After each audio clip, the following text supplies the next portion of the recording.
My existence is considered wrong. My name is Nico Brown. I've gone through several names within my 15 years of living, but I've remained the same person underneath. I'm a baker, I'm a fashion designer, I'm a vocalist, I'm a reader, and I'm so much more. But when you look at me, you might not see that. You probably just see some weirdo teenager standing up on the stage in a suit, which is fair. I am a weirdo teenager standing up on the stage in a suit. But that's not the only thing about me. If you look behind me, you'll see the trans flag. The trans flag is a flag for people who identify as the gender they weren't assigned at birth. I'm one of those people. And recently, the people under this flag have been targeted by our government. In February, Kansas passed Bill SB 244, which invalidates all transgender driver's licenses issued by the state. But it's not just in Kansas, and it's not just at a state level. Our House of Representatives has currently introduced Bill HB 7981, which will prohibit funding towards all schools that employ guidance counselors willing to help with gender-related issues. My name is Nico Brown. This has been my name for around 3 years now. And when I was in 4th or 5th grade, I realized that I wanted to be who I am.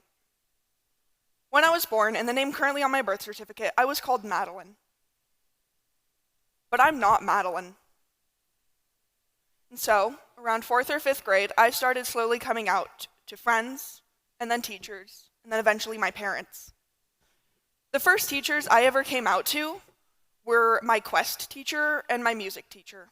And the very next day, they started calling me by my preferred name. And it felt so euphoric to be seen as who I was and who I am, male. And I still feel that giddiness to this day when somebody meets me and their first thought is, hey, that's a man. But sadly, I'm not here today to talk to you all about how great it is to be transgender. I'm here to talk to you about what else comes with it, the pain and the suffering. In elementary school, not many kids know what being transgender is. They don't even know what that word means. Heck, some of them can't even pronounce it. Bad joke? But just because they don't know it doesn't mean that they don't notice it. They might notice this kid that they've known for a couple years started going by a different name than they did last week or last year. They might notice that a girl goes by a boy's name. Sometimes they'll ask questions like, why? How? Sometimes they won't. Sometimes they'll just assume that you're bad. Hate is not a natural instinct for anything that does not pose harm to the body. Hate for a group of people is taught. And it starts innocently. Just questions. Why? How? When? How do you know?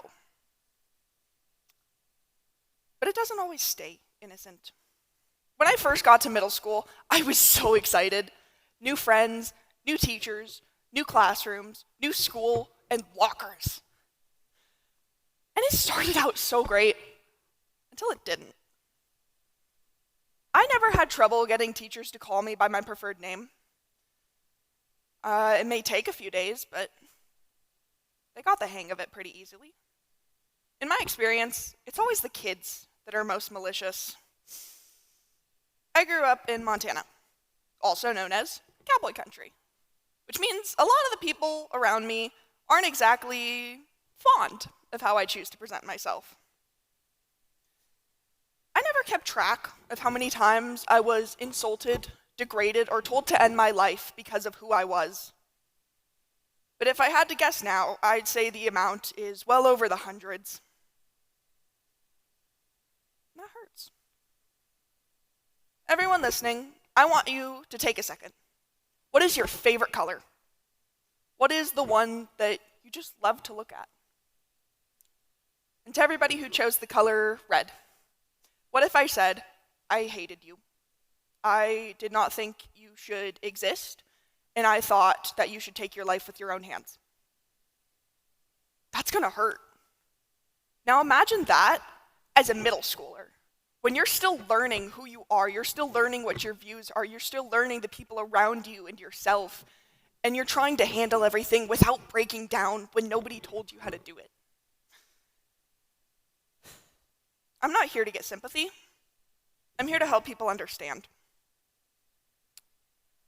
One very vivid memory from middle school that I have is when I was sitting in my Empower class, which, for those of you that don't know, Empower is home ec. I was just doing the basic grading assignment that we had, 10 to 20 minutes long. Easy. So when I got finished, I started reading. And around 8 minutes later, I hear steps coming up to me with a lot of laughter following behind them. I look up to see who's there. I see one of my peers standing right in front of me. "Hey, Maddie, you want to go on a date with me?"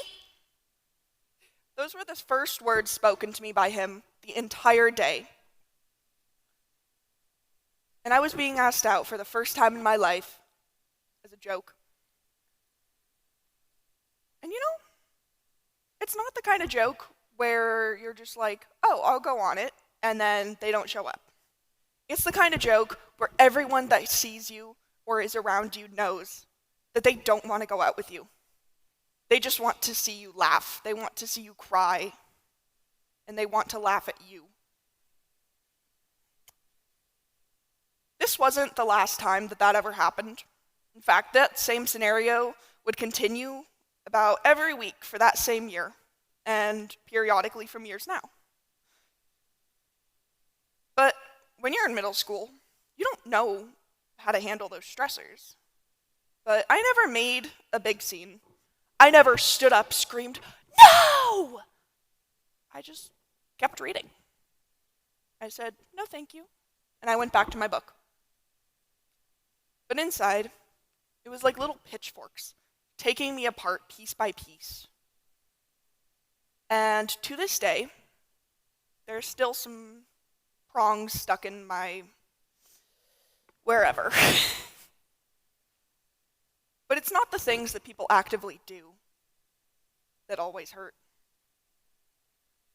You guys know those popular kids, the ones, or at least in my experience, the ones who were pretty. Their parents had money, they did gymnastics, they did dance, they did cheer.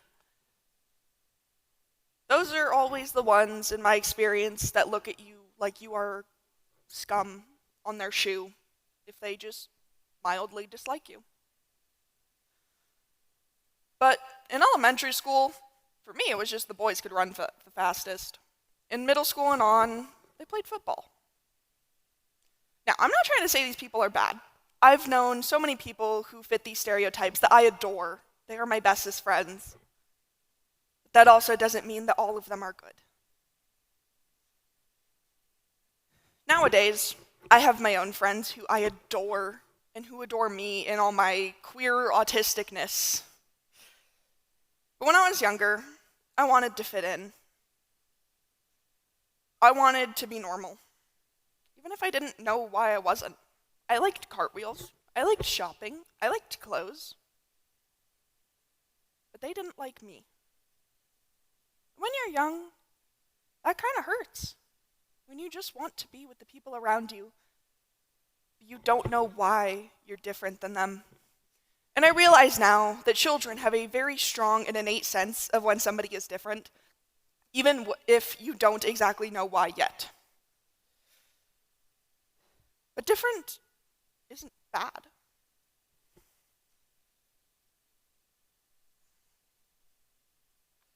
I know we've all heard the different isn't bad lessons from years now, but I don't think people realize the full spectrum of different that they're talking about. Different is an adjective describing things that are not the same, unlike, or distinct from one another. But does that mean bad? I don't think so. I've lived life a lot differently than others. I grew up a lot differently than others. But instead of being embraced, I was mocked. I was ridiculed. I was insulted. Modern day bullying isn't what people think, though. Modern day bullying isn't entirely online. Online bullying isn't not happening. Bullying nowadays is disguised as friendliness. Bullying nowadays is questions. It's pestering you until you give up, until you're just done. Hey, Nico. Hey, Nico, what are you reading? What are you doing? Can I read? Who are you texting? Can I text them? Can I text them? Can I read your texts? Who are you texting? What are you reading? And it'll go on and on and on. And to everyone dealing with that, I'm sorry. I'm sorry that people are acting under the pretense of the system that was meant to help you and using it to hurt you. And I understand. And to everyone else listening, my name is Nico Brown. And there's one last thing I have. I don't know what your views were coming into this, but I hope that now you have just a little more love in your heart, not just for transgender people, but for all people who might be different in one way or another, whether it's dressing in a way that you haven't seen before or liking a different favorite color. Colors make our world unique, no matter what pattern they're in. Thank you.